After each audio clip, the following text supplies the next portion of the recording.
So I'm Becky Meyer, I'm the superintendent. Sometimes you get over-communicated from me, and you'll know if I'm really passionate about something. This is something I'm super passionate about. So we started off many years ago, and I really wanted Sandpoint High School. I was the Sandpoint High School principal at the time. Connor was there, Mr. Bransky was there. I really wanted students to be able to, they were just starting to get cell phones, and I said we need to, and there's already a push to let's not let kids have cell phones at Sandpoint High School. And this was way back in the beginning of this 2006 kind of time, showing my age. But there was a push let's not have them, and I really desperately wanted to say if we're going to have social media and different things that students are going to learn, electronics, let's have them learn how to use it appropriately, because if it's going to become part of their life, let's have them learn how do they use it as an instrument inside of the teaching, as a teaching tool. How can we use it? How can we can teach them to put it away when it's appropriate? How do we teach them boundaries? And so we did start that many years ago, and I feel like a lot of educators at that time when it was first came out, that was what our intention as educators were. Let's teach them responsibility, help support the parents at the house, and we work together on this. If you haven't read this book, which I assume that's part of the reason people are here, and you do, if you put your name and get a chance to win one of the books, what has come out is we have really gone way past the point that that's possible now. So we need to rewind back, and that's what these guys, I'll introduce them in a sec, what they're going to talk about. But we want to partner with parents, and we want to be able to say, what can we do as a community to help support our children as they grow up to be more play-based. When you look outside in North Idaho, there is not a prettier place. People have been all over the world and settled here because it is one of the prettiest places in the entire world, and access to having your kids enjoy the nature and the wilderness and being outside for a play-based childhood, this is the place. So we want to work together. All of us in the school district want to partner with parents and say, what can we do together to try to help support these students as they grow up, your children as they grow up. So looking at the bigger picture of not just you as parents and families, not just us in the classroom at school, but how do we create a community partnership? So we started this conversation last year in 2024. We did our first annual Student Safety Summit, and we had a two-part. We had a fentanyl part, and some of you might have been there, and we had a social media, cell phone. We kind of dipped into it in 2024. There was there's 300 families there. There was so much, please bring this back. This is really important stuff. So we did this spring, this 2025, we did at Sandpoint High School, we did a Student Safety Summit, and it was on the same thing. These guys did a presentation, but it's mostly all high school and middle school families showed up. Very few elementary. And then I said, oh, Becky, you didn't do a good enough job of letting elementary folks know. We just didn't do the right amount of sharing that with you guys. This is an elementary thing that you can start talking about when your kids are in elementary school to help you as parents partner with us and help us to be better for them as they grow older, for all of us. So that's why we said, let's do a round 2. We're offering this. We are going to film it. So if you have any friends that are oh shoot, I missed that. Of course, it's always better in person. You can ask questions. It's a lot better in person. But if you are on the video, welcome and thank you for joining us. It's not live, but they will watch this. We'll film that. It's not interactive. And then also Southside, because it's pretty far away, they're having a night next night. Sagel's having a night. And then Hope Elementary is having a boys and girls night as well. So there are a few more options for families if they live in some of those other areas. But thank you guys for being here tonight. I just wanted to give you a little bit of context of why we are offering this, and if you've seen the one before, why we're going to this next step. So thank you all. I want to introduce, and they're going to do a little bit deeper introduction, but I want to tell you that I've worked with Connor Bransky for a lot of years. I was his principal when he was teaching there. He was my kids' soccer coach, girls' soccer coach, who went to state several times, so a wonderful person.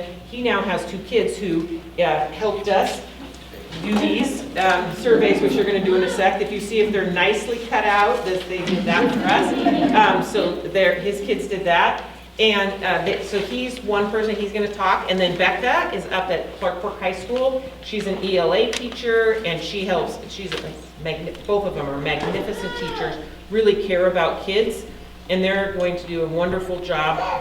We built this to be about 20-25 minutes of them talking and presenting.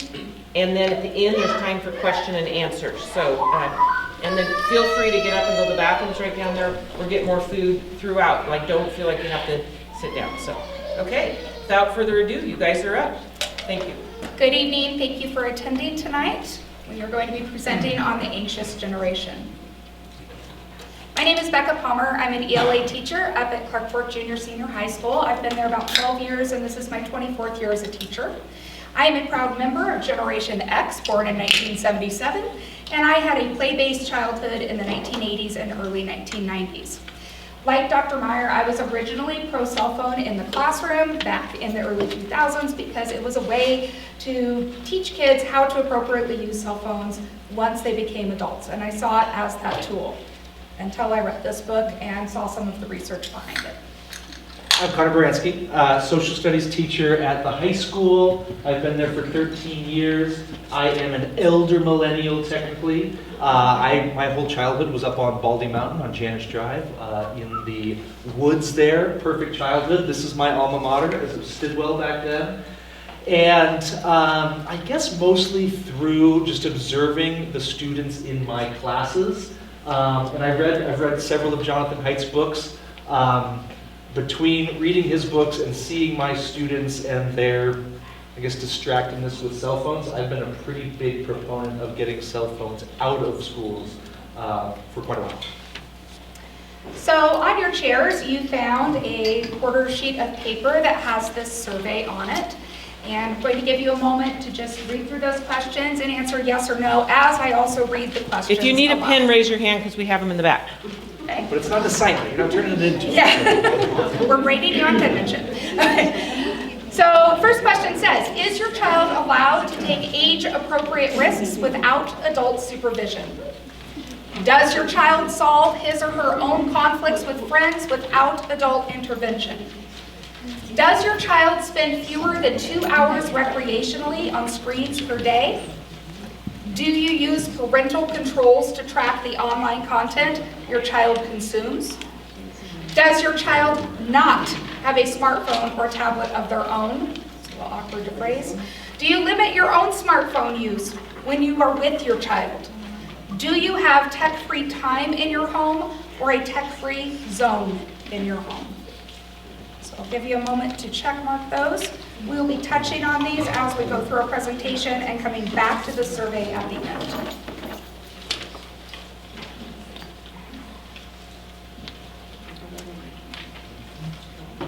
While you're doing that, I'm going to go ahead and begin with Gen Z and Gen Alpha, the anxious generations. So Jonathan Haidt is the author of this book. He has spent his entire professional life studying the differences between American liberals and American conservatives until the last few years. He did not intend to write this book. It was supposed to be far broader, but the more he dug into the research regarding social media and screen time and mostly teens, it just ended up being this. He is, I would say, fairly fearless in the fact that he is willing to say difficult things. He's got a lot of criticism. There are a lot of people that think that his work is incorrect. He's very willing to take that, and he doesn't try to shut down people that disagree with him. He just tries to point to more and more facts to persuade people to his point of view. So we're going to start with a little bit of humor. Some of these memes may seem familiar. When I was young, we didn't have cell phones to look at the breakfast table. We read the back of the cereal box. Everybody knew where we were because our phone numbers and addresses were in the phone book. Our parents sent us outside and said, don't come home till the street light comes on. And you can actually hear and smell that kickball going right in your face. The point is, when we were young, We were allowed to get bored, and when we were bored, we used our own creativity and our own skills to go out and figure out what it is we wanted to do. We had that fearless way of a play-based childhood to do that. Gen Z and Gen Alpha are much more likely to be scrolling on screens than they are to be getting out and solving their own boredom. This leads us to part one of the anxious generation, called the surge of suffering. Haidt makes a real distinction between the real world and the virtual world. The real world is embodied, synchronous, one-to-one or one-on-several, and high bar for community entry and exit, as opposed to the virtual world, which is disembodied, asynchronous, one-to-many, or low bar for community entry and exit. What this means is we are currently in a real-world communication. Not only are you hearing the words I'm saying, you're watching my face, you're seeing my body language, and because of that, you're responding appropriately. It's synchronous, it's embodied. You can get that feedback that you need. This communication can be one-on-one, like with a friend, or one-to-several as it is now. And there's a high bar for community entry and exit. This means that you're going to hold me accountable if I say something or that's unintended, or something comes across in a way you don't like. We hold each other accountable to maintain those social norms. Unfortunately, with the virtual world, it's often disembodied. Even with the most fun we have with emojis, it's not the same as reading facial expressions and body language. It's often asynchronous, meaning you could post something one day and somebody doesn't reply for a couple of more days, and you're missing that one-on-one, that instant connection. It's always one-to-many. Anything that's on the internet can be screenshot, it can be posted elsewhere without your permission, and you have to assume that many, many people are going to read it. There's also a low bar for community entry and exit. Nobody's holding anyone accountable, hence internet trolls. Haidt refers to this as the great rewiring. This is the birth of the phone-based childhood rather than the play-based childhood. Some of his statistics go through this. A 2015 Common Sense report found that teens with a social media account reported spending about 2 hours a day on social media. That has since grown in the past 10 years. Overall, they reported spending an average of nearly 7 hours a day of leisure time, not counting school, not counting academics, on screen media. In 2015, 25% of teenagers reported to being constantly online. They're just aware of those notifications and going. That grew in 2022 to 46% of teens. The rates of mental illness are going up at the same rate, which Connor will discuss later. It really went up between 2010 and 2015 for Generation Z with the birth of the smartphone. When we're talking about mental illness, we're specifically talking about anxiety and depression. And in order to understand that, we really need to know what anxiety is. So you have to understand what fear is. The Diagnostic Manual of Psychiatry defines fear as the emotional response to a real or perceived threat. You see a bear in the woods, you're going to back away from the bear. It's a real threat, it could come after you.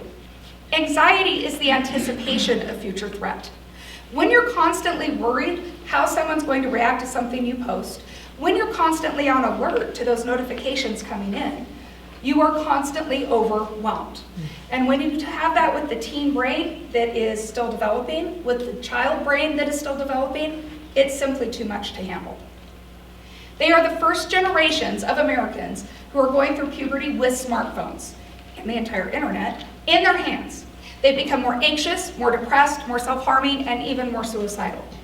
We now call that generation Gen Z, in contrast to the millennial generation, which had largely finished puberty when the Great Rewiring began in 2010. So you'll see a couple graphs tonight. This first one is the percent of teens today in the US with major depression. You can see it's about 3 in 10 teenage girls and maybe 12 in, 30% of girls and about 12% of boys.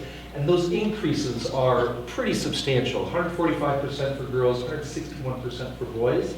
You'll note too on all of these graphs that they do that and then they go up, and they all go up right about 2012. That's basically the invention of social media as we know it. There were certain things that got tweaked, like buttons, the ability to retweet, that it's been said correlate. Jonathan Haidt is starting to feel like through his immense research that this is in fact causing this anxiety, or this depression rather in this one.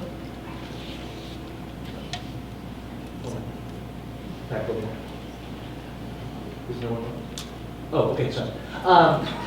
And can you go back to the next one? Sorry. Now, and this is for teenagers, but a few years ago, I had a student in class. I had a good relationship with her, and the class was just ending. She got out her phone. I often kind of poke fun at my students in high school for being on their phones too much. It usually becomes a little banter, like, I was texting my mom, something along those lines, and it's usually fairly light. But in this case, she said, well, you know, you're right. Like, I shouldn't be on my phone this much, but I've been given a screen since I was like 5 years old. I cannot remember a time that my parents didn't just hand me a screen when I was uncomfortable in some way. And so she was, recognizing the fact that she was basically an addict, but then also saying, like, what do you want from me? Like, I've been exposed to this my entire life. So while a lot of some of these slides and graphs that you'll see are teens, obviously they were kids at one point too, and it doesn't just happen when they turn 13. So then for these other graphs, some of Haidt's early critics were saying, well, this rise in depression, this rise in anxiety, maybe it's just because kids today are more comfortable talking about that. Kids today are more willing to accept therapy, they're more willing to talk out these feelings of being uncomfortable compared to generations before them. But these graphs are from all over the English-speaking world, and these are what we call hard data. These are hospital visits for non-fatal self-harm, or self-harm episodes ages 13 to 16, or emergency department visits for self-harm. So these are, again, hard data where it's not just, oh, kids are more comfortable speaking about this, it's that they are actually physically harming themselves because of the rise in depression and anxiety. That leads us to part 2 of Haidt's book, which is the decline of the play-based childhood. Lovely picture of Connor's children doing kid things. But to understand that, we really need to understand how we define play. What does it mean to have a play-based childhood?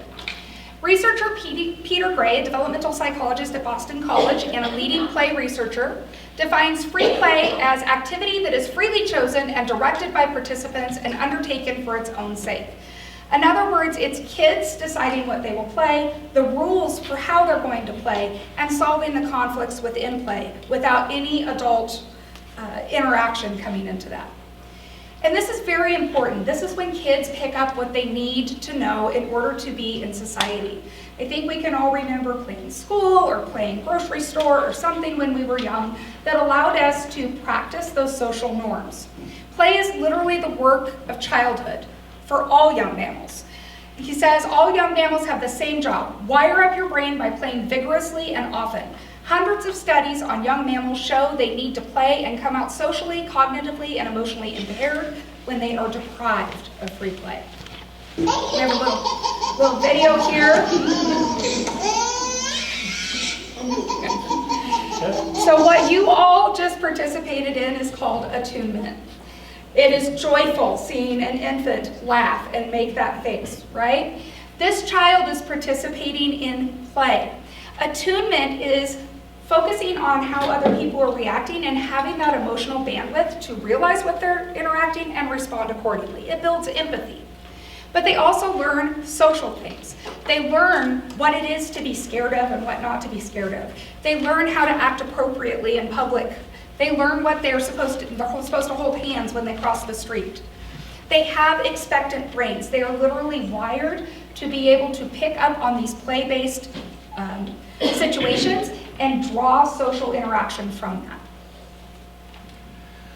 This unsupervised play, they're starting to realize, is pretty essential to raise quality adults. As Peter Gray said, when kids have to play on their own, they have to work out their own disagreements rather than talking to an adult for them to figure it out for all the kids there. And sometimes it's not going to work perfectly well. So they might get their feelings hurt, or they might hurt another kid's feelings, but then they need to work to repair those damaged relationships. If it's a game, again, grocery store or soccer, or hey, let's play this new game that we just made up, they have to negotiate the rules, they have to negotiate what the consequences are for breaking those rules, and then, once again, whether they're repairing damage or adjusting these negotiations, they have to recognize when there are words that hurt someone, and that fits in with that attunement. if we disallow kids from that unsupervised play away from the watchful eyes of parents, and we stick them in front of screens, it turns out that the social interactions they get through those screens don't work on any of those skills at all. And some of this work comes from another researcher named Nassim Nicholas Taleb, and he coined this term anti-fragility, and he's claiming that kids are anti-fragile, meaning that they essentially have to be broken to be more whole by the time they get to be adults. They need to be put in opportunities to be in danger. And I don't mean, and he doesn't mean like let them go play in traffic, but it is okay for them to climb trees. It is okay if they fall out of the tree and get hurt. In fact, studies show that adults that had less opportunity for play, say like climbing trees and getting hurt, falling out of a tree, actually have higher levels of anxiety. The kids that climb the trees, fell out of the trees, they're not really scared of climbing trees. They need to engage in the risky play, get hurt, suffer from disappointment, make mistakes in order to rebuild from all of those things to become functioning adults. Which leads us to part 3 of Haidt's work, which is the rise of the phone-based childhood. The play-based childhood's gone down, the phone-based childhood has gone up. So some of this is from some unintended consequences back in 1998. The internet was just becoming more of a thing, and legislators in Washington, D.C. said we should get something on the books to protect kids from the incoming internet. So they passed the Children's Online Privacy Protection Act, or COPPA, and in those legislative meetings, they came up with the internet adulthood age of 13. Now, Haidt interviewed several of those legislators, and they were fully open. They said the age of 13 is based on no research whatsoever. That was a political compromise just to get something on the books. But it's never been amended, and every social media company out there today uses the age of 13 as the age of consent when signing up for any of these apps. And you could literally just lie. My 8-year-old could just click, yeah, I'm 13, and he's in. There's no age verification, even though Haidt outlines very clearly some obvious and simplistic ways that these companies could be more transparent and a little more accountable in holding people to the age that they say they are. That's it. Okay. Common Sense Media just came out with some statistics somewhat recently. They found that 51% of kids 8 and younger have their own mobile device. That could be cell phone, iPad, etc. That number jumps to 42% by age 10, and then I think it's 90-ish% by the time they hit age 12. And this becomes what Haidt calls the 4 foundational harms of having a phone-based childhood. Social deprivation, sleep deprivation, attention fragmentation, and even addiction. Social deprivation is just that. We're missing that embodied, synchronous, one-on-one communication that allows us to be held accountable for what we're saying and doing. And by losing that social skill that they need, they're less able to participate well in the classroom or in the workplace. A Canadian college student who had seen Haidt talk actually said, Gen Z are an incredibly isolated group of people. We have shallow friendships and superfluous romantic relationships that are mediated and governed to a large degree by social media. There is hardly a sense of community on campus, and it's not hard to see. Oftentimes, I'll arrive early to a lecture to find a room of 30-plus students sitting together in complete silence, absorbed in their smartphones, afraid to speak and be heard by their peers. This leads to further isolation and a weakening of self-identity and confidence, something I know because I've experienced it firsthand. Just like Connor talked about with his student of this is almost a security thing. I'm anxious in the situation I am, so I'm going to go into my phone. As a teacher, I have witnessed there's 2 minutes at the end of class, and instead of kids talking about what they're going to do this weekend or how was the game last night, they have their phones out and it's completely silent and they're all staring at their phones. Much like Connor, I then tease them relentlessly until they put them away. That they can't actually have conversations with each other. And they're like, well, we are talking to each other on their phone, and they're standing right next to each other. But, the next week probably heard a little bit about the danger of blue light for you. But for teens and kids, this is really serious. Sleep deprivation. They need their sleep in order to grow, and they are growing more than they have since they were tiny babies. Teens need more sleep than adults, at least 9 hours a night for preteens and 8 hours a night for teens. And I don't know many of my students who are getting 8 hours a night, unfortunately. A study in the UK found that heavy use of screen media was associated with shorter sleep duration, longer sleep latency, and more mid-sleep awakenings. The sleep disturbances were greatest for those who were on social media or who were surfing the internet in bed. I don't know how many of you are guilty of doing that. I am, especially when I don't have the brain power at the end of the day. Yeah, I'm going to scroll my phone, and guess what? I don't sleep well that night. So it's even more so for those developing brains.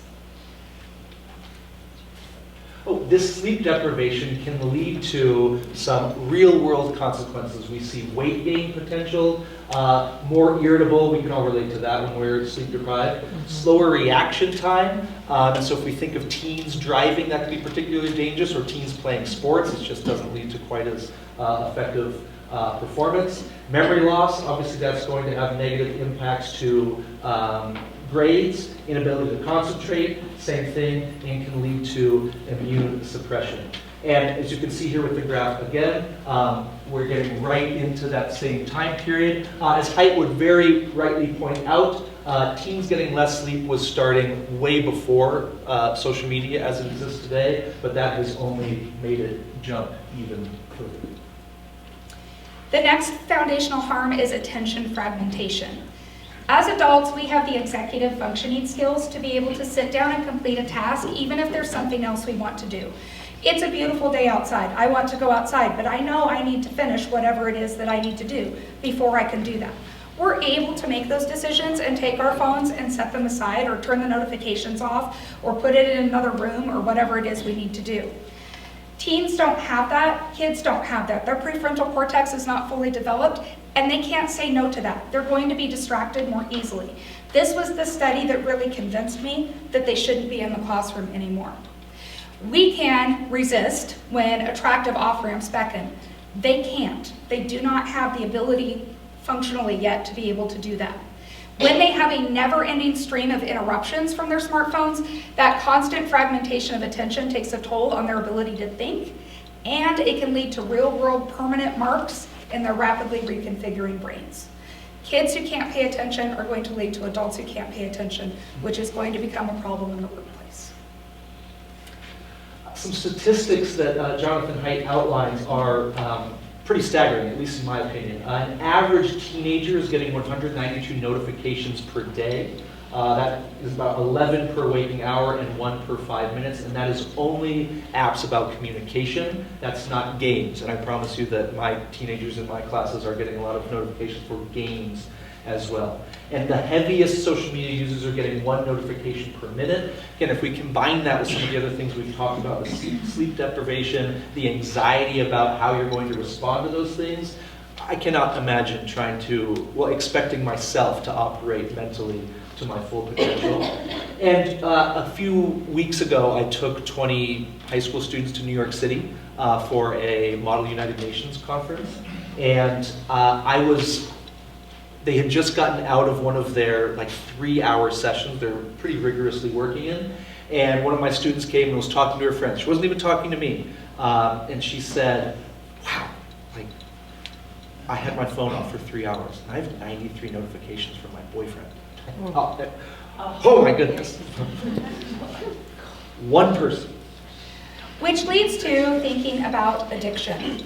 Addiction is when an action is followed by a good outcome, and we want more of that. That can be gaining food, relieving pain, just achieving a goal. We can become addicted to that feeling when the brain circuits involved with the learning release that dopamine, that feel-good chemical in our brains. And they literally have behavioral scientists working at social media in order to make people addicted. It was said several years ago that if you aren't paying for an app, you're being used by that app. And this is true. They are doing science to see what attracts you. That's why we have notifications, why we have like buttons, why we have the endless scroll. I'm old enough to remember when Instagram used to end. You could get to the end of that, yeah. And your algorithm feed. They are tailoring stuff specifically to what you like. And by doing that, there's actual science behind that to get you addicted to constantly checking it. Yeah, as Becca said, this attempted addiction is no accident. In the last decade, there have been several whistleblowers from all the major social media companies that have come out and said, like they've been in meetings where they say things like, we're competing with sleep, or we need to keep people on our app so they don't switch to the other apps. We have Francis Haugen from Facebook giving testimony in front of the Senate. This was not like a secret video. He's saying this quite openly to shareholders of Netflix. TikTok recently had emails that were made public that are, it's just very clear that they are attempting to get kids as young as possible so they can create addicts for life. And if you've ever seen Netflix, or are you still watching this show and felt personally attacked, you can thank this science. All right, there's also a gender divide that Haidt talks about within this book and how social media affects boys and girls differently. With girls on social media, we often think of the body image leading to body dysmorphia, which is the social comparison. But we can also have relational aggression, emotional vulnerability, and validation-seeking behavior. Instagram is often seeing someone's best day when you're just having an average day. You don't know that the person in the picture may have used a filter, they may have cut out something in the photo they don't want you to see, but for young developing brains, it's very easy for them to compare themselves to and to be comparing their bodies to. And if you compare that with the algorithm that's building up, if they stop on a picture of a beautiful girl who happens to be pretty underweight, guess what the algorithm's going to feed them? Guess what's going to lead to more of that, right? Relational aggression. Girls are just as aggressive as boys, it's just not in a physical way. They're more likely to spread gossip. They're more likely to manipulate communication between people.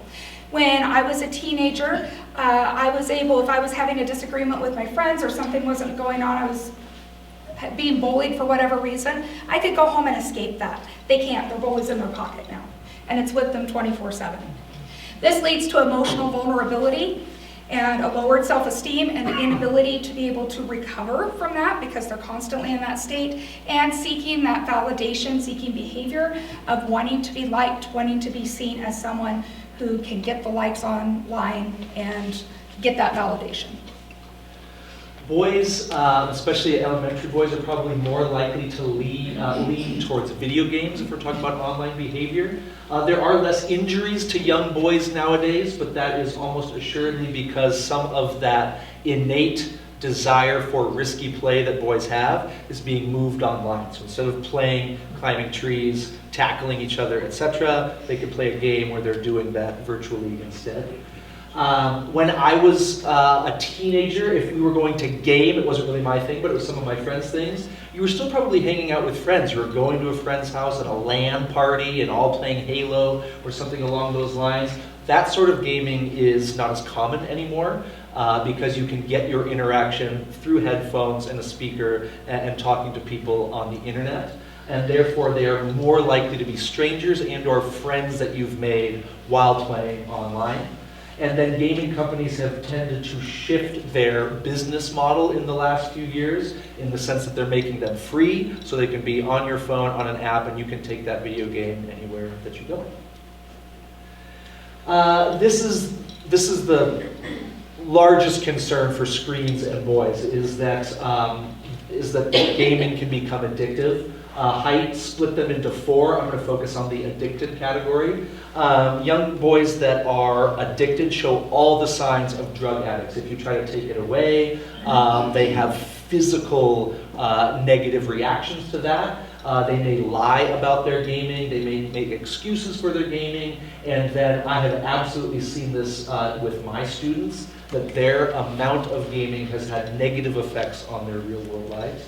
The research says that there's probably about 7% or 1 in 13 boys that are suffering from what they call internet gaming disorder, and that's those that are depicting those traits. I adjusted this for our elementary schools after our high school presentation. So I asked Ms. Hamer, my own kid's principal, what she was seeing at Washington Elementary. She basically said that the gaming is the biggest concern. And then pretty much for all the reasons that we've been talking about, she pointed out that kids that are playing a lot of video games are harder to teach. They are more used to getting that quick dopamine hit. They are used to being entertained very quickly, and we just can't compete with that when we're trying to teach a bunch of kids. Because of more screens in households, Washington implemented outdoor ed, and then I was told that more elementary schools are incorporating that to offset that. And I wanted to point out with this somewhat unflattering photo of me, that in our household, we let our kids watch screens from time to time, but we try to keep it very parent-led in that our kids use it when we say that they can use it. And some of that with the gaming is an opportunity cost. I included this photo because that's Dalton Hawkins. He teaches at the high school, and he leads our esports team. And I don't know that much about it. From what I see as an outsider's standpoint, he does a really good job. Those kids go on walks before they go play video games in the gaming room. And they have like real-world interactions with each other. And so when you look at the research, the video games themselves aren't necessarily the problem, it's the opportunity cost. If you are spending 10,000 hours playing video games before your 21st birthday, the concern that Height and that I would share is what aren't you doing? And the studies show that young men today in particular, they have less jobs, they go on less dates, they go to less athletic events, go to less dances, have more social isolation, and have worse grades. So I think Dalton does a good job of finding that balance. And that's one of our calls to action, is that balance needs to be very front of mind as we're dealing with this group of young boys. So we've provided all of this shocking information. Now what do we do about it? So we do have collective action. It's what Height calls the two whales. What are the two things that are going to make the biggest waves, the biggest changes for our children? One is from the schools. Schools can be phone free, and they can be more playful. And homes can have less screen time and more unstructured play time. Specifically about schools and smartphones, Height says smartphones and their apps are such a powerful attention magnet that half of all teens say they're online almost constantly. Can anyone doubt that a school full of students using or thinking about their phones almost all the time, texting each other, scrolling through social media, and playing mobile games during class and lunchtime is going to be a school with less learning, more drama, and a weaker sense of community and belonging? Now, don't get me wrong, I use things like Blicket and Quizlet in my classroom as learning tools, but we make that interactive. What I'm talking about here is there's drama going on with two teenage girls over at the desk that I know nothing about because it's happening on a screen that I can't see. Height basically says any school that claims it cares about student social and emotional well-being and doesn't go totally phone-free is wasting their time. So, we're coming back to the survey we gave you. This survey was intentionally created. If you answered yes, that is something that Height recommends that you do. You're doing what he needs. If you answered no, that's something you could do. So we're going to talk through them a little bit just to review the information that we talked about. Height also points out in the book that through media, through many different societal things, that parents my age are less willing to let their kids take risks, whether it is TV shows about child abductions, sex trafficking, etc., etc. Apparently, people in my generation have a harder time allowing their kids out of their specific supervision. He also points out that there are several states out there where it is illegal to have your kids play without your direct supervision, which he says is a big problem. And so I could answer yes there, but I would say that I have to check my own initial reaction as a parent of an 8-year-old and a 5-year-old and say, like, it's okay, I'm going to talk myself down, it's okay that they are over there and that I can't see them. Next is solving their own conflicts with friends without adult intervention. I don't have children, but I've seen this with the children I teach. When parents are getting involved in the small dramas that kids have and not allowing them to solve them on their own, they become big dramas. They figure that their parents are going to come in and solve them. So if it's a small little disagreement, they've had a fight with a friend, Height suggests let them work it out on their own. And then spending fewer than 2 hours recreationally on screens per day, honestly, that still seems a little high to me, but that's what he recommends as being the ultimate time that they should be on screens away from school in a day. This next one, again, my kids are 8 and 5. They don't really have access to the internet, and so we haven't put those in place yet, but it's definitely something that my wife and I have discussed. And also, again, my kids aren't just handed the internet as a whole. Once they are, I foresee us adding pretty strict parental controls and the ability to track. I would just say here too, when we're trying to balance, my kids watch more screens in the winter than they do in the summer. And we just try to be aware of that, especially when we're feeling guilty. Like, oh boy, well, it's 2 degrees outside. You can't bring them out all day for safety. We try to balance that when the weather's like this. And does your child not have a smartphone or tablet of their own? So Height is a strong proponent of not giving a child a smartphone or tablet of their own where they have unfettered access until they're at the age of 13. And then there are specific phones that you can have locked down to where they can only call you or text you and friends that you decide. So you get to have those controls.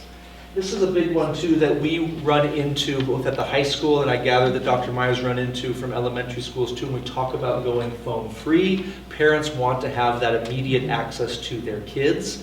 I totally get that as a parent, but there are alternatives to smartphones. Again, my family's not quite there yet, but I've heard of Gab phones. I believe my niece and nephew had watches where they could communicate. And so there are alternatives to just a full smartphone with all the social media apps that come with it. We can get that access without giving them everything.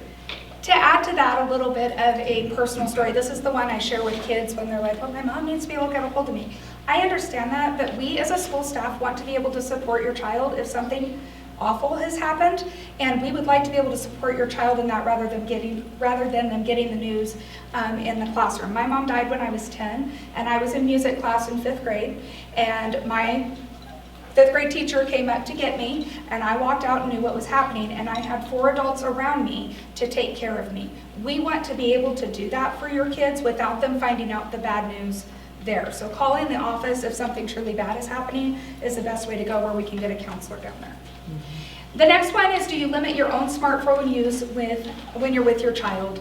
We're all guilty of this, but making sure that we are teaching by example. Often we have work that's on there, we have other things that are pulling our attention, but just making sure to that opportunity cost that you're intentionally being with your child and showing them that you too can set your phone down and walk away from it.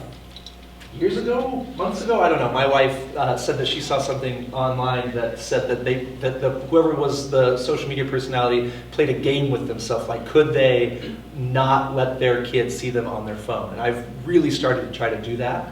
And I fail at times, and then if I do feel like I need to be on there, like for example, my grocery list is on my phone. I just try to say, I'm checking my grocery list, or I am emailing Dr. Meyer about my presentation tonight. So at least just letting my kids know that I'm not sitting there mindlessly on my phone. I have a task that I'm trying to accomplish. And then, do you have a tech-free time, such as dinner time, or a tech-free zone, such as bedrooms in your home, that kids know as a general rule, we will not have any technology in this family during this time or in this place, where it's a safe place for us to connect in person. And that concludes our presentation. Thank you for allowing us to share this information. Are there any questions? Yeah. I was wondering if there is a plan for where to go from here. Like, is there a group of parents that are interested in continuing this conversation and strategizing, or do other parents have more they want to talk about? I love the fact that you're forward thinking. That's wonderful. We're planting seeds, and then we have had other parents come up and talk to us about having elementary principals have the discussions at their schools. We're going to finish this spring with going through all the elementary schools at least offered, sending this home to every elementary parent so they can all have the same information and hopefully listen or read the book. And then encouraging the next step. Starting with elementary schools, I feel if we can work with parents at elementary schools, Allie, who's actually Connor's wife here, just so he's been talking about her a lot, but she talked to me about a friend group. So if we could get friend groups to start to talk, like, hey, let's make a deal that we aren't gonna, all of us aren't gonna let our kids have them until age 12 or 13 or whatever they decide, then people don't feel ostracized or they don't feel like they're different. So, because once one parent gives a cell phone, a smartphone in the classroom and it starts to ripple out, then it becomes the whole, and so we don't have control over that, but we are going to help start the conversation that way.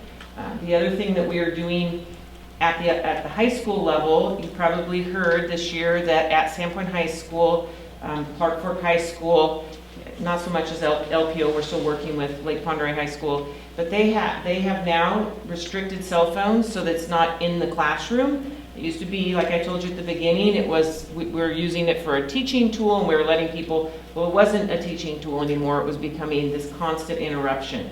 So they did have a bunch of parent input and majority of parents were on board, so they can check it before school, passing periods, lunch, and after school. I did talk to the school board based pretty much on this presentation and these two right here.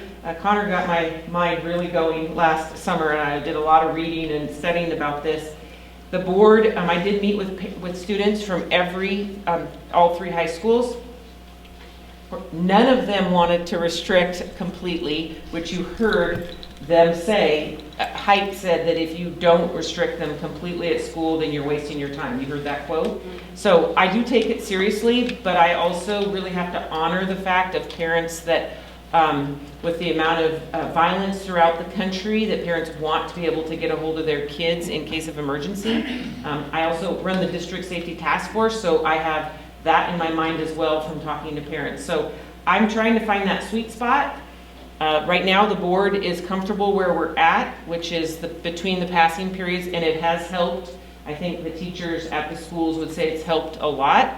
I do feel like we probably need to go to the next step, and so that will take parent buy-in for us to be able to convince the board that we can go to that next level of having it completely off during the day. So that's where we're headed as a district, as of right now, this very second, but it could change. I would say to add to that my hope is that I think this book has been more successful than I think even Jonathan Haidt could have ever hoped. And so my hope is that we've kind of like gotten to the crest of the wave, and that people with younger kids, elementary school kids age, are realizing some of these issues. Because some of our students in the past years, completely unlucky for them to be born when they were, their parents just didn't know what was going to happen in regards to these, or in response to these social media apps and whatnot. And so our hope is, with our friend groups and whatnot, that we will basically, whether it's an official pact or just an unofficial pact, that we will not be giving our kids phones until a certain age. We've heard, I think he references it, and we have some personal experience where teenagers in other places that don't have certain apps, they actually do feel ostracized because all of their friends are communicating via Snapchat or something along those lines, so then they are actually being left out of real world things. And that's really hard as the parent to be the one parent group that, or rather the one husband and wife that don't give their kids that access to that. And so we're hoping that as a collective, we can make it easier for parents to not. We actually had something like that happen at Clark Fork. This was several years ago, but the volleyball girls coach at the time had everybody on Facebook chat, something like that, and there were students who weren't allowed to have social media, and they were being left out of the conversation. To tie into what they said too, I teach 8 through 12, so I've got a broad range of kids that I see every day. No problem with the younger group telling them to put their phones away. It's the juniors and seniors.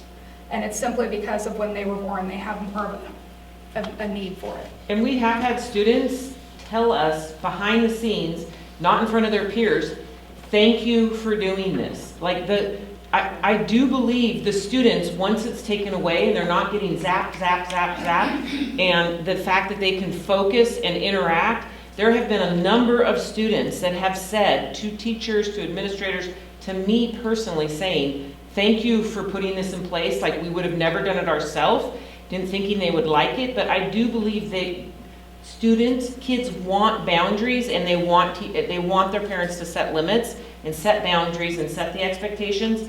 It's just like when we were growing up and your parents had that. It's just not with social media, it was with something else. So we just as parents need to continue that trend with this as well. So when kids are getting into 7th, 8th and beyond, getting their own Chromebooks, yes. and if I missed it, I'll apologize, but it seems like the ability to have parental controls on those Chromebooks when they're accessing the internet from home. A lot of times it's for school activities. Yep. But outside of that, they can get on YouTube, etc. We have parent controls that you can do after school hours. I put it into the last loop, but Matt Brass here is our tech director. Yeah, we can post it with the video, but there's a thing called Qstudio. Our filter is through LineWise, the company that does it. And they have a program called ClassWise that allows teachers to see all the Chromebooks that are currently in their class during class hours. And that same technology through Qstudio, every parent who signs up can get their school device plus 2 personal devices that they can monitor of their kids if they want to take advantage of that. Is it monitoring and controls or just monitoring? It's monitoring, and the control on the Chromebook, you can actually lock the Chromebook, just like the teachers can in the class. So it's basically, you need to focus, you need to pay attention, you need to put your device away. Yeah, that's what it does. Yeah. Matt knows way more about that than I did, but anecdotally, I've never heard my students talk about things they're getting away with on their Chromebooks when they're not at school. They Because know they're that locked down enough. The filter, the ClassWise filter, the way that it works is when they're in school, everything goes through the district office. That's the center internet point. But when they're away, it goes through the ClassWise or the LineWise filters as well. So that when they take their Chromebook home, they're not on unfiltered internet. It's just as if they were in the building still. So the filter still works no matter where they are on that Chromebook. That's the way we have them programmed and locked But if you down. listen to the last board meeting, filters aren't perfect. Like we definitely do our best, but they have a lot of bad people, is how Matt said, out there that create a virus to go past that filter. Then we have to do it every day. Our filters are getting updated and looking for these little wormholes they get through, which is all new information, but it is something that's. Nothing takes the place of just Yeah. diligence and paying Yeah. attention. Yes, great question. I was just curious, in the book, do they mention anything, I know it's like a lot about social media, but like music, so because like I have a 13-year-old likes to listen to music, spending 11-year-olds in music, can I listen to music? But then it's not just music, right? There's little videos in there, so I was just wondering if it touches on other, because then does that count as screen time? I'll see them over there, and I'm like, that's enough of choosing the music. Right, like they're it's listening, not. but they're reading. They're listening. We face that in the classroom too. Get your playlist. Yeah. Did they touch on that? Not really. I mean, I've seen other places where when kids, if I'm like going to give my students in history this like deep analysis of whether or not we should have entered World War I, and they want to listen to Kendrick Lamar at the same time, I'm sorry, that's not how your brain works. I mean, like there are some music that helps you to concentrate, but Yeah. I love Kendrick Lamar, but it doesn't help me concentrate, especially when I'm reading. Yeah.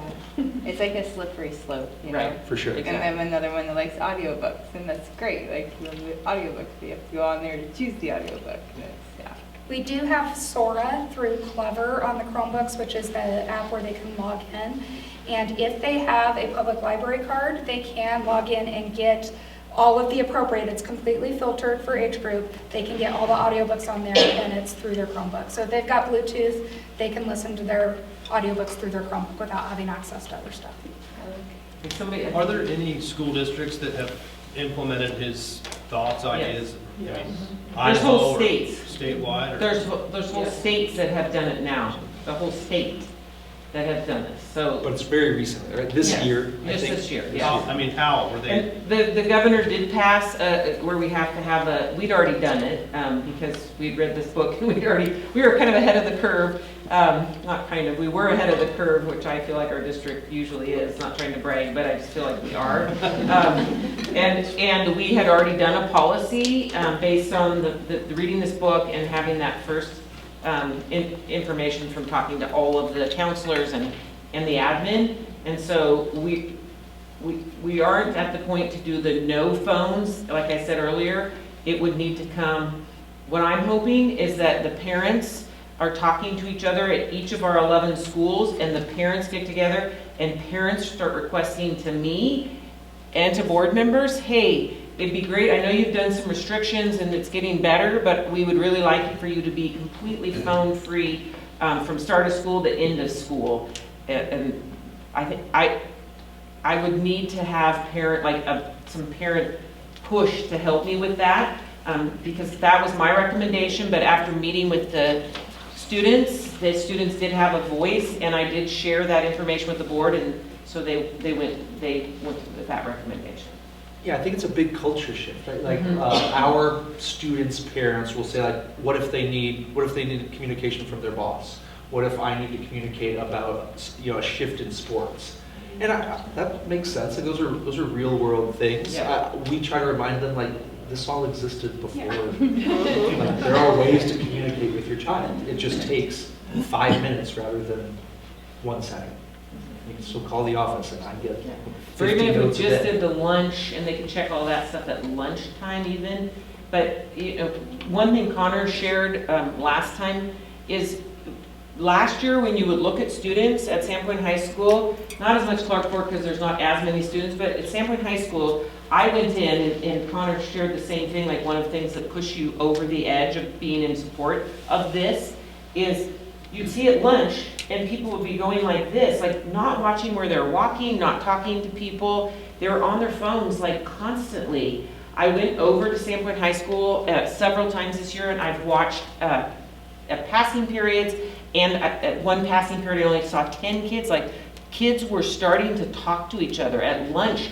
People were like, their phones weren't out and they were walking outside and talking. It was like, and it's just from restricting the phones during those 4 class periods helped with that. So if we could get to the point where it was only open just at lunch to check things, I think that might help as well, but that's just my personal opinion as well. Yeah, I think that really pushed some kids. I have one particular student right now, very socially awkward. I asked them to write down certain things some of the first days of class just so I can get to know them better. And I had him last year as well. And he was very open. He said, I have trouble relating to people. I don't have many friends. So I still see him at lunch. He's not talking to anybody because trying to make friends is hard. And it's a lot easier to just, I don't know what he watches, but he is just by himself watching his phone basically every lunch. It's hard to get over that digital pacifier, as I call it. You go ahead. Yeah, I was just going to say, my question was related to the high school, but I was just curious if we have a plan or roadmap for collecting even evidence about how we're seeing improvements. Like I think we've seen an increase in ISAT scores, right? I think your evidence about interaction and engagement Attendance and gone up. yeah, attendance. So We've been keeping a lot of data. The problem is it a correlation with it? Like you were talking about earlier, causation. What's the confounding variables? Like, is it because we're getting farther away from COVID? Is it because of the cell phones? Is it because we've made more incentives this year for ISATs? Is it, they can have Bulldog time off, that they can have some flex time off on Fridays if they do well on the ISAT. So I don't know if I can prove necessarily causation, but to answer your question, we are keeping a lot of data at the schools. Because lot. culture change takes Mhm. time and Mhm. consistency. Mhm. And I think we can't emphasize enough the role that parents play in setting that good example at home. And like you were saying, putting the phone away and having separate times.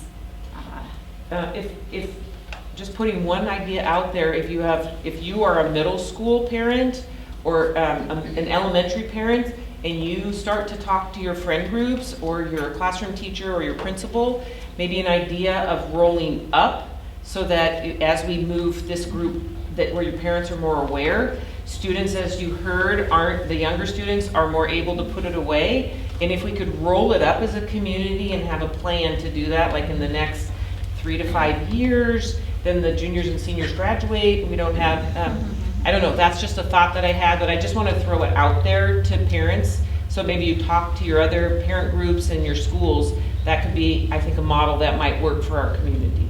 What is the policy in the middle school right now? 0, except for they have incentives that they can, if they do well in their reset, they get some flex time. They can go into at lunch and they can check their phones and pick different music and stuff. So they do have some incentives that they can do, but they don't get to check it during the day like at the high schools that they do.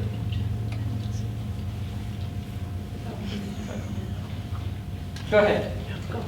I just wanted the mechanism to keep them from using the phone during the days. Do they put it somewhere? Is it digital This is a great question. enforcement Yep. or? Yep. Well, at this point, mostly, well, because of cost and because of parental hesitation, we don't have a mechanism at the high school. Like if I see a student's phone right now, at the beginning of the year, I was much quicker. I can take it, and I didn't get much resistance. And now we're getting towards the end of the year. I just tell them to put it away, and they put it away. But they still have it somewhere on them. I would love it if they were removed from it in some way. And there are some things, there are some products out there, yonder pouches, some other strategies of how to do that. But again, I don't think that our high school parents are ready for that kind of culture shift. Now, you know, at the middle school, they're not supposed to have it on their person. I have had some parents talk to me. They themselves as parents have anxiety and they want their kids to have it as long as it's not seen. But we've made exceptions for some parents that way. But otherwise, they need to be like in their backpack in their lockers. And in elementary schools, my understanding, we have several elementary, but my understanding is we can't. They aren't on the person at all. No. Yeah. In their backpacks and they're turned off. Turned off in their backpacks. And same with watches too. Some of them are in the office and some of them teachers have a drawer and they're all put in there when they first Okay. get in there and they take them right before they leave. So Hope Elementary, North Side, they're in their back. How about Turned Kootenai? off. Yeah. I think that's for all of us. I think Okay. that's, yeah, probably all the same. Including watches too. With consequences if we find out that you were using it during school hours. Yeah. And we, at Clark Fork, again, smaller populations, so we have a little bit easier time of keeping track of it. First time, teachers take it, talk to me at the end of the period, we're gonna have a discussion. Second time, it goes to the office till the end of the day. Third time, the parent has to come get it, so. I mean, the thing is, as a parent, I have a middle schooler and a high schooler, but there's things you can do, like there's the do not disturb. You kind of just kind of go into, like for yourself as a parent, you kind of have to go into some research. But you can turn on do not disturb on your child's phone, and they won't get notifications except for yours during school hours. It just takes a little bit of effort and time to learn how to do those things, but that's how that works. Yeah. I guess not similarly, but building on when you're talking about this younger cohort, and we have elementary age, so if this is naive, just because I'm not exposed to middle and high school, I apologize, but No, it's good. the outdoor ed program and what that means to the elementary age, is there any outdoor programming in the middle school and or Yep. high school and Yep. exposure? Yep. We don't have it at Clark Fork just because right now they have a smaller population, 7 through 12, so they have outdoor abilities linked in, but it's not a separate class. But we do have it at Sandpoint Middle School, and we have it at Sandpoint High School. It's an option to take it at both of those places as well. And we do offer on Fridays. At our school, kids 8 through 12 can earn Fridays off with good grades, good attendance, and good behavior. They have to have all three of those to earn Fridays off. But we are offering programs on those Fridays for kids who just want to come in and participate. We used to have an outdoor track program where we do a lot of hiking, going skiing, that kind of stuff. So we do offer some that way. They have a track. Everyone's been patient back there.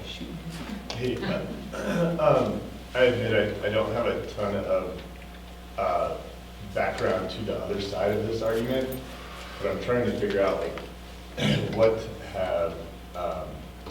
have you all heard as the counter? So I'm guessing like this group here, if we're all here, this is probably not the group that we have to like lobby for. Yeah.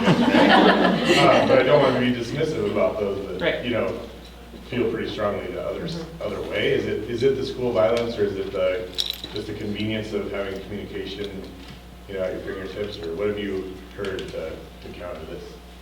Well, the things that I've heard the most of is the school violence. If there's something that I Love You Guys whole program that we use is all based on a student that was in a school shooting, and she was texting her parents, "I love you guys," and that creates for parents, just because it's more prevalent than it used to be, it creates more of a reality of like this could happen anywhere. So I want my kid to be able to text me right away. That's the number one thing that I receive. Mostly from mothers, but, well, I'll just be honest, it's always been from mothers. So the yonders, they're super expensive. Maybe they'll come down in cost, I don't know, but the yonders that Connor was talking about, they're pouches. You put your cell phone in, it magnetizes it, and the kid takes it with them, and it's in their backpack. It could be in their purse or their pocket or whatever, and it's just kind of a thin neoprene. It magnetizes. If there was any lockdown, they automatically open. So if we could afford those eventually, I feel like that would be, and then it doesn't buzz at them, but if there's a lockdown, which is what we would do if there was some act of violence, then they could open and they could talk to their parents right then. So that's what I feel like would be a really good, they're super expensive, so we have a grant writer that we're having, look for grants and look for opportunities for that to happen, because I think that might be a win-win. So I think the cultural here, it's from the parents. Mm-hmm. Out in internet world, people claim that Jonathan Haidt is raising an unnecessary moral panic. It's not that big of a deal. But he has this entire, hundreds of pages of Google Doc of like every time there's new research, he puts it there, and it's open sourced, so anybody can go in there. If anybody ever challenges it, you know, he can always point back like, well, here's why that's flawed, and here's why our research was better. And I pay fairly close attention to all this just because it's interesting to me. It seems like there's less and less of that because his research is so thorough and so compelling. And we do have a handout that you can pick up on your way out that has a QR code to his Substack that has that doc on it. And Jennifer has those, so she'll hand them out to you guys.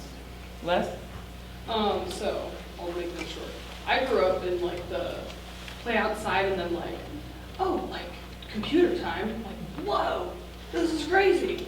And then now being the outdoor ed teacher at Hope, it's like reversed. It's like they're on their computers all day and then they're like, I need to go do outdoor ed. Like it's so different and fun. I feel different things when I'm doing this instead of this. So like, it's crazy that I'm so old now. Yeah. That like, Yes, it has flipped. I feel, yeah. It has flipped, and it's like insane to have kids come up to me now and be like, Mrs. Lee, I saw this bird that you taught me about, and this sound, instead of like, just being a little bit about this. So like, I'm just saying it's exciting to see the change and be part of it. So that's all. Okay, you guys, I just know some of you might have to leave, so Jen, will you, or Ellen or somebody? You got a lot of books. So can you pick out, however many is there, I think. Oh my gosh, that's a lot. Okay, that's all you need. You come on over and you get it. And we're gonna stay, if other people had questions, come up to us, but I just don't want to keep